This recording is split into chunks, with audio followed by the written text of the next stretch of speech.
صدر تقریب تو تشریف نہیں لائیں، جناب مہمان خصوصی اور جناب مہمان صاحب کتاب محمد کمال اظہر صاحب اور معزز مہمانان اکرامی، السلام علیکم۔ آج جس کتاب کی تقریب رونمائی ہو رہی ہے، اس کتاب کی وجہ سے کویت کے ادیب دو حصوں میں بڑھ چکے ہیں۔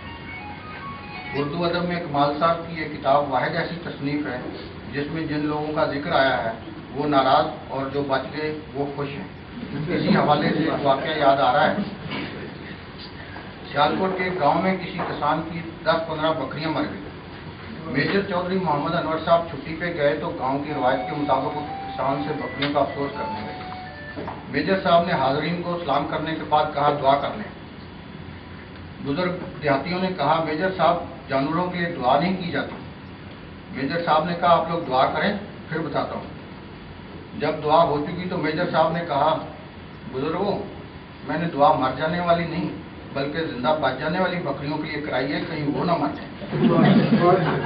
تو کمال صاحب نے اپنی کتاب میں جن لوگوں کے دل دکھائے ہیں وہ تو ہو چکا، ہمیں ڈرنا چاہیے کہیں ان کی اگلی کتاب میں ہم نہ رگڑیں۔ میں پریشان ہوں کہ کمال صاحب جیسے اعلیٰ تعلیم یافتہ ادیب کے بارے میں مجھ سے جاہل کیا لکھ سکتا ہے۔ خیر اپنی بساط کے مطابق جیسا تیسا لکھ لایا ہوں۔ اس لکھت کا عنوان ہے کمال کی باتیں۔ اگر کمال صاحب اجازت دیں تو پیش کروں۔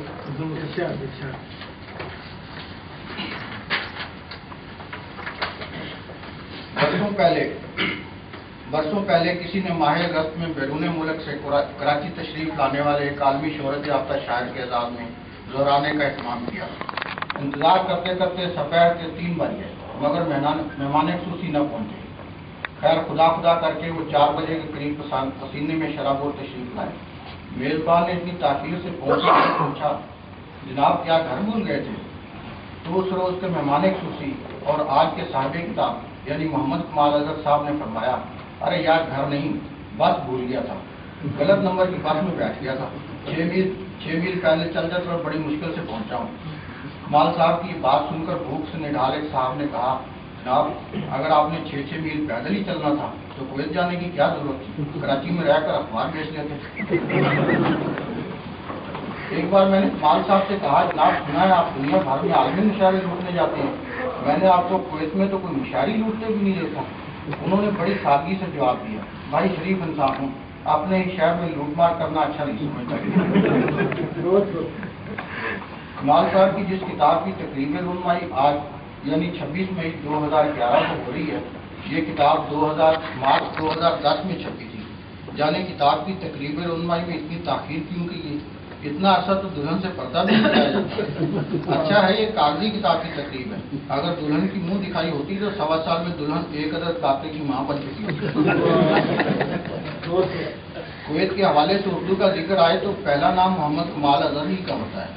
دراصل انہوں نے کویت کے شاعروں سمیت دنیا بھر کے پبلشروں کے ساتھ اتنے پھڈے کیے ہیں کہ اب کمال اظہر کو شاعر کم اور نانا پاٹیکر زیادہ سمجھتے ہیں۔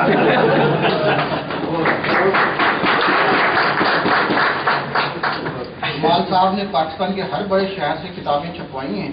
آپ ایک پبلشر سے ایک ہی کتاب چھپوانے کے قائل ہیں۔ ویسے بھی جس پبلشر نے ان کی کتاب چھاپنے کی غلطی کی اسے پچھتانا ہی پڑا۔